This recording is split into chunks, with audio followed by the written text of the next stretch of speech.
Ya, terima kasih udah gabung semua.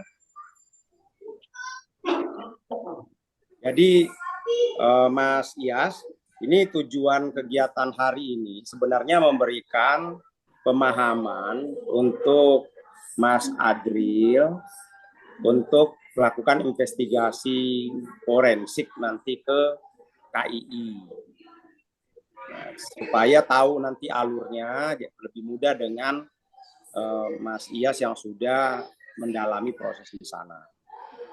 Ini juga hadir Mas Hafiz. Jadi ya, Mas Iyas untuk tahu, untuk admin kita Mas Hafiz baru akan mulai masuk besok. Gitu. Jadi hadir hari ini juga untuk lebih paham. Mbak Dewi juga hadir nanti karena sudah juga sering ke sana bisa paham.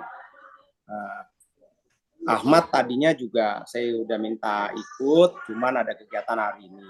Tapi memang saya sampaikan yang penting di sini kan yang paling utama Mas Adril sama Mas Iyas untuk menyampaikan alur kerjanya seperti apa.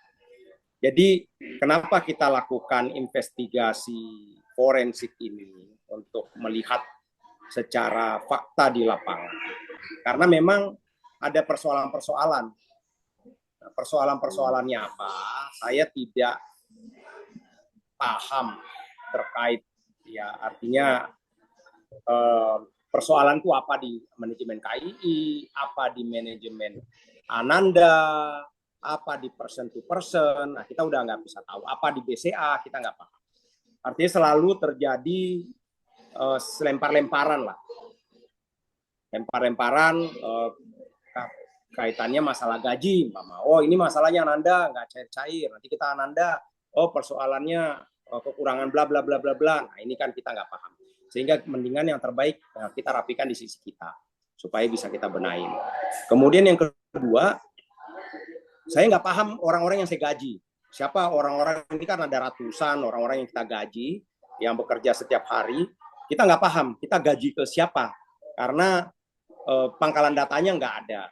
Nah, ada Mbak Dewi di sini yang saya coba, oke, selama ini kan proses penggajian kita lebih ke kepala, nanti kepalanya ada kepalanya lagi di bawah baru ke persen-persennya. Nah, di sini kan memungkinkan ada penyimpangan. Nah, kita mengantisipasi dengan langsung payroll dari saya langsung ke persen to persen. Tapi persennya yang kita coba minta data-datanya setelah kita hubungin ternyata berbeda. Nah, ini juga menjadi masalah. Makanya salah satu yang dibenahi oleh Mas Iyas ini adalah membuat pangkalan personil data. Nah, nanti tentunya Mas Hafiz tidak boleh ada orang bekerja kalau belum didatakan. Gitu. Harus didatakan dulu, masuk dalam database. Karena masukan database itu kan nggak butuh waktu 1 menit. Yang kita butuh hanya nama, kemudian nomor rekening BCA, kalau nggak ada nomor rekening BCA tinggal dikasih catatan, KTP, NIK-nya kan begitu. Nah, KTP, foto KTP-nya sama nomor NIK. Sudah cukup itu. Nah, kalau tidak ya paling orangnya kita foto, kita masukin ke dalam. Harusnya sih ada KTP-nya. Nah, dan itu juga prosesnya kan bisa 1 hari 2 hari sebelumnya udah kita terima untuk persiapan bekerja. Dan besok kalau dia bekerja lagi sudah datanya. Nah, ini juga kita nggak dapat, nggak bisa. Sehingga ini perlu pembenahan. Tapi sistem dari Mas Iyas sudah bisa untuk itu. Nah, kemudian terkait dengan alur kerja pun kita nggak paham bagaimana alur kerjanya. Setiap orang memiliki pemahaman yang berbeda-beda tentang alur kerja. Nah, sama Mas Iyas ini sudah coba ditelusuri satu persatu berbasis data untuk melihat alurnya seperti apa sih. Sehingga nanti hari ini Mas Iyas akan menyampaikan tentang alur kerjanya seperti apa untuk bisnis prosesnya. Nanti ke depan, nanti Mas Adril pada saat melakukan investigasi, kita berharap nanti alur kerjanya ini udah saat dokumennya udah muncul. Ke sini dokumennya ini, ke sini dokumennya ini, ke sini. Jadi tinggal dirapikan lagi. Nanti dibantu sama Mas Hafiz tentunya yang ada di lapangan. Nanti Mas Hafiz juga Nah, kemarin dari Mas Iyas menyampaikan bahwa sebenarnya kita boleh bisa kerja remote, by remote kan kayak gitu dari jauh. Nah, ini juga bagus. Berarti kan meringankan pekerjaan dari Mas Hafiz. Kalau udah semua pekerjaan kelar ya sudah, saya juga tidak terlalu pusing dengan jam kerja kan seperti itu. Untuk bagian admin, yang penting setiap hari datang sampai menyelesaikan semua pekerjaan, jam-jam wajar, nggak harus mengikuti jam kerja yang ada pun juga nggak ada masalah. Selama semua pekerjaan bisa lebih baik, tentunya harusnya dengan jam kerja yang lebih fleksibel nanti bisa lebih optimal pekerja hasilnya dibanding yang sebelumnya karena udah by system seperti itu. Nah, nanti Mas Iyas akan menyampaikan itu semua. Nah, saya kira itu dari saya. Mungkin Mas Adil ada mau menyampaikan sedikit sebelum nanti Mas Iyas menyampaikan. Ya, terima kasih Pak. Mungkin kalau dari saya ya mungkin kita lihat dulu ya dari Mas Yasnya seperti apa supaya kita tahu alur kerjanya. Setelah kita tahu alur kerjanya ya baru kita lakukan seperti apa. Karena kan kalau secara pribadi saya kan lebih kepada keuangannya nanti ya. Tapi ya nggak apa-apa. Artinya alur dari awal kita harus tahu dulu seperti apa dan ya kalau memang nanti pada saat kita melakukan investigasinya ya mungkin kalau emang saya butuhkan Mas Iyas untuk kita komunikasi alurnya ternyata di lapangan nggak seperti ini. Padahal yang Mas Iyas sampaikan seperti ini. Nah, nanti kita bisa komunikasi lagi aja kira-kira seperti apa gitu. Paling ya itu awal dari saya ya. Sama mohon kerjasamanya ya. Mohon kerjasamanya supaya kita bisa jalanin ini. Kira-kira gitu sih Pak. Mas Hafiz juga monitor sudah ya nanti untuk suasana Sudah, Pak. situasi ini. Nah, udah ya, jadi nanti bisa. Sudah. Nah, jadi ini konsep awal untuk kita bisa paham. Ya nanti Mbak Dewi bisa kasih masukan juga ya Mbak Dewi ya persoalan-persoalan supaya persoalan itu yang nanti akan ditelusuri. Yap, siapa? Oke. Nah, silakan Mas Yas, alur kerjanya seperti apa? Satu, di KI supaya pada paham, itu satu. Kemudian, anomali-anomali apa terkait dengan data yang bisa menjadi sasaran nanti lebih fokus Mas Adrias. Terima kasih, silakan. Oke, terima kasih Pak Arsal. Izin saya ambil alih Pak. Oke, Assalamualaikum warahmatullahi wabarakatuh. Selamat pagi semuanya. Saya izin nggak menampilkan visual karena cukup dari layar saya aja. Sebelumnya perkenalkan saya Siraj, biasa dipanggil Iyas memang. Tadinya Pak Arsal menghubungi saya untuk membakukan template kerja dari tim administrasinya di lapangan karena selama ini prosesnya itu memberatkan gitu. Untuk menghitung gaji aja perlu waktu 3 hari. Kemudian berkembang kebutuhannya menjadi pembuatan sistem administrasi. Nah, ketika saya terlibat di pembuatan sistem administrasi tersebut, kemudian dari awal input data sampai dengan perhitungan gaji, ini banyak menemukan ketidakkonsistenan. Akhirnya mau nggak mau telusuri lah gimana sih bisnis flow-nya yang benar gitu di sana, yang realnya di lapangan seperti apa. Akhirnya saya tuangkan di dalam ini workflow diagram ini. Materinya sudah saya bagikan tadi di chat. Di chat itu ada link untuk download materinya yang akan saya bahas hari ini. Jadi workflow-nya itu KII menerima order dari Ananda. Ananda itu mengirimkan tiket untuk penyaluran tenaga kerja. Tenaga kerja itu udah saya klasifikasikan ada 4 jenis tenaga kerja, yaitu PHL, pekerja harian lepas, kemudian pemborong, itu bisa armada, repack ayam jenis kegiatannya, kemudian setting ini untuk setting rak yang menggunakan satuan buy. Nah, yang paling repot itu TKBM, tenaga kerja bongkar muat. Dari penyaluran tenaga kerja itu begitu tenaga kerja sampai di lokasi itu masih harus diklasifikasikan lagi mereka melayani customer siapa, itu didokumentasikan di dalam dokumen namanya kitir. Dalam kitir itu ada nomor registrasi, nomor polisi kendaraan, sama customer. Jadi tenaga kerja itu melayani customer berdasarkan kitir tersebut. Nanti kitir tersebut akan dikirimkan kembali ke Ananda untuk dilakukan validasi. Jadi customernya siapa, berat berat kerjanya berapa. Satuan perhitungan gajinya berdasarkan berat kerja atau tonase. Sampailah pada rekap laporan tenaga kerja, kemudian sampai perhitungan upah dan gaji. Upah, gaji, dan penagihan invoice-nya nanti. Oke, kalau misalkan detail alur kerjanya, yang saya tangkap seperti ini. Kemudian kemarin sudah diverifikasi terhadap tim di lapangan kalau iya benar seperti ini alur kerja di KII saat ini.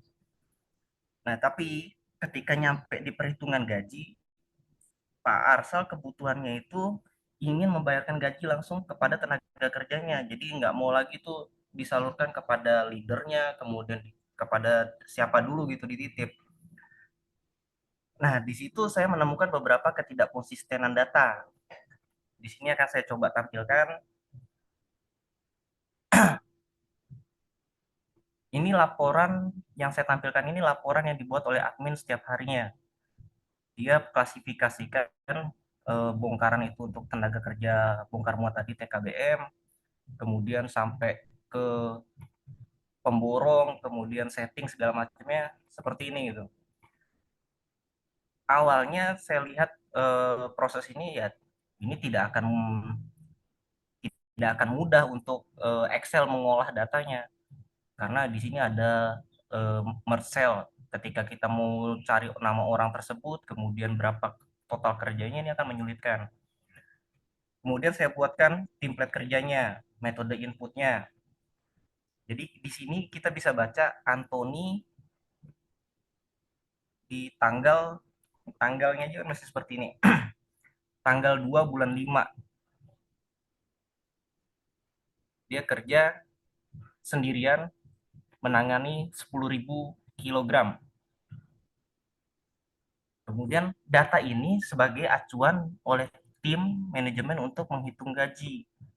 Akhirnya dibuatlah laporan tagihan gaji. Ini gaji yang harus dibayarkan. Ini yang saya tampilkan masih format yang saat ini digunakan oleh tim KII di sana. Di sini, ini dibagi per tanggal, kemudian per kategori kerja, berapa jumlah pekerjaannya, berapa harga yang gaji yang harus dibayarkan. Sampailah ke rekapitulasi bulanannya. Di sini memang kalau dilihat secara general, ini sama match. Jadi gaji yang harus dibayarkan 254 juta, kemudian total di sini 254 juta. Nah, ini setelah saya telusurin pun bahkan ada penyesuaian-penyesuaian. Saya terima data kemarin sampai dengan tanggal 15 itu yang tadi saya tampilkan ini data terakhir yang saya terima. Ini kalau bisa dilihat di sini nih masih banyak yang kosong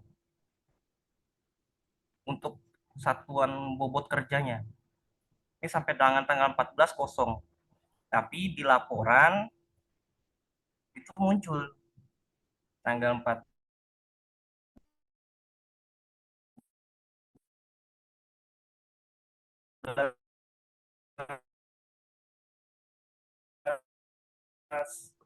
tanggal 15 data yang kosong. Jadi ketika ini diverifikasi kepada tim di lapangan, ini pernyataannya adalah bobot estimasi karena dokumen kitir belum dikirim kembali dari klien.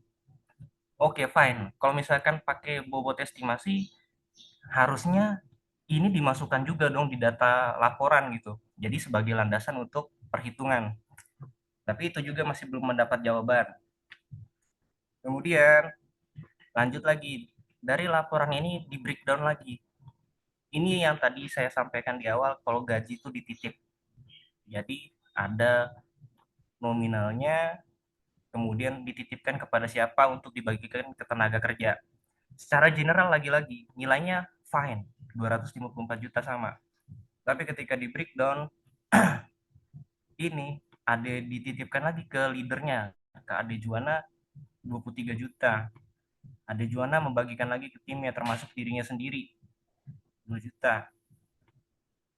Terus itu terus berjalan terus itu pembagiannya itu sampai di titik akhirnya ini. Di sini muncul lagi masalah, ada ketidakkonsistenan. Ade Juwana tanggal 1 dibayar.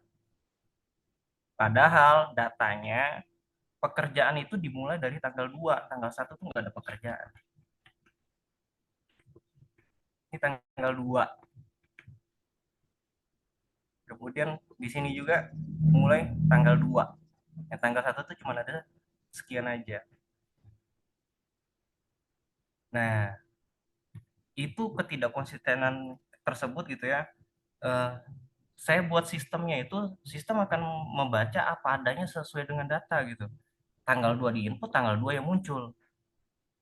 Jadi ada beberapa temuan-temuan yang tidak wajar seperti itu walaupun nilai totalnya itu sama. Akhirnya saya buat klasifikasi lagi. Gaji perorangan. Ini yang data yang sudah masuk ke dalam sistem. Yang saya beri warna merah, apalagi yang tebal ini yang penerimaannya paling tinggi. Periode gaji yang diterima itu dari tanggal 1 sampai dengan tanggal 15. Dengan data yang ada tuh cuman yang lengkap sampai tanggal 13. Di sistem belum masuk itu bobot estimasi itu. Ini kan jadi saya sendiri mempertanyakan gitu. Untuk nama Anthony aja itu dapatnya 5.800.000 di periode gaji dari tanggal 1 sampai 15. Ya, oke, mungkin ada kesalahan dari penginputan data. Saya telusuri lagi, ini breakdown-nya.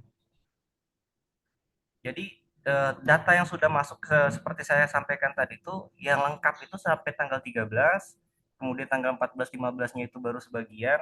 Jadi sistem tidak bisa menghitung secara keseluruhan. Nah, saya ambil lagi case-nya untuk 3 sampel, Ade Juwana, Anthony, dan Sulaiman. Mereka ini yang mendapatkan nilai tertinggi pembayarannya. Dibuktikan lagi Ade Juwana itu kerja itu tercatat di data tanggal 3 dia baru mulai ada nilai. Sedangkan tanggal 1 tanggal 2 kosong. Di tanggal 3 pun ini 34.000 kilo untuk dia sendiri. Tanggal 6 61.000 kilo untuk dia sendiri. Artinya ini 61 ton. Itu kerja satu orang 1 hari 61 ton mungkin agak-agak di luar nalar sih kalau menurut saya. Ya, oke lah kita menggunakan data ini untuk menghitung gajinya gitu. Sebenarnya yang diterima oleh Ade Juwana itu 3.161 berdasarkan bobot kerja, kemudian berdasarkan upah yang harus dibayarkan gitu. Tapi kalau kita lihat lagi di data laporannya tadi, untuk Ade Juwana itu hanya menerima 2 juta sekian. Ini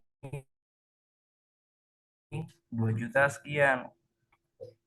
Sedangkan dia terima uang 23 juta untuk disalurkan ke beberapa orang gitu. Jadi ini ketidakkonsistenan seperti ini nih yang menurut saya perlu ditelusuri gitu. Jadi kalau secara laporan nominalnya oke sama gitu di semua halaman, tapi ketika di breakdown sampai titik terkecilnya seseorang itu harus menerima berapa, ya itu baru mulai kelihatan anomalinya itu. Jadi kalau misalkan sistem ini mencatat dia tuh mulai kerja dari tanggal 3, ya itu aja yang dibayar. Tapi kalau laporannya muncul dari tanggal 1, tanggal 2 dia kerja, itu harus dipertanyakan sih itu data dari mana. Ya di sini ditampilkan bahkan tanggal 2 pun tanggal 1 nih kosong nih nggak ada pekerjaan di sini.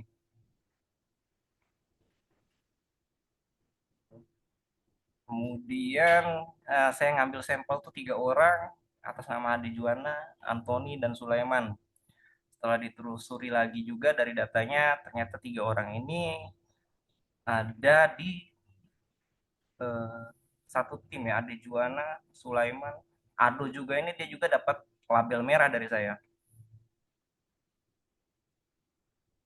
Karena di sini datanya ada 3 malah. Ado, Adomes, ada Saputra, untuk satu nama aja dia dapat 3 juta sekian. Sedangkan data yang dilaporkan saat ini adalah Ado itu ini 4.400.000. Nah, kalau ditelusurin dari data tersebut, kemudian dari samplingnya juga menunjukkan anomali, berarti ada indikasi kalau misalkan sistem yang digunakan di sana saat ini administrasinya itu tidak baik. Jadi ini semua tadi filenya sudah saya lampirkan di dalam dokumen terkait. Di dalam itu ada alur kerja, kemudian laporan TKBM dan THL bulan Mei, laporan tagihan bulan Mei, rekap gaji bulan Mei, sampai perhitungan gaji bulan Mei. Mungkin itu dulu yang bisa saya sampaikan. Kalau misalkan ada yang mau didiskusikan atau ditanyakan, saya mau silakan. Ada yang mau ditanya, Mas Adri? Ya, baik. Terima kasih, Pak. Makasih Mas Iras sudah jelasin ya. Mungkin mau nanya lebih. Oke, kalau dari alur kerjanya, oke. Berarti flow-nya adalah setiap hari itu mereka didata kan ya harusnya ya. Betul, Pak. Setiap hari harusnya mereka Nah, berarti kalau alur kerjanya begini kan seperti yang Mas Iras tadi contohkan, harusnya kalau mereka didata tiap hari dengan data gaji itu harusnya matching begitu ya Mas ya, harusnya ya. Betul, Pak. Karena kan ya misalnya contoh tadi kalau Mas Iras highlight 3 orang, contoh aja misalnya Anthony, seperti yang Mas Iras bilang saya sepakat. Masuknya tanggal 1, harusnya dia tanggal 1 dari jam berapa dia mulai kerja, lalu sampai akhir dia kerja jam berapa, kan terhitung tonase yang diangkat berapa gitu ya. Betul, Misalnya Pak. contoh dia 5 jam kerja, tonasenya misalkan katakanlah 5 kilo atau 50 kilo misalkan. Nah, itu yang dirujuk menjadi ke data payroll-nya begitu kan, harusnya kan.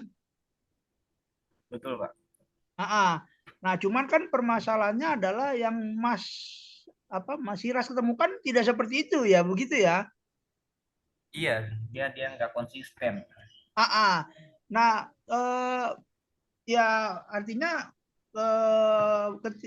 kalau Mas Iras sudah artinya, kalau saya dapat kabar dari Pak Arsal kan Mas Iras sudah wawancara mereka masing-masing ya. PIC-nya, Pak. Jadi Ya, PIC lapangan yang menyalurkan tenaga kerja.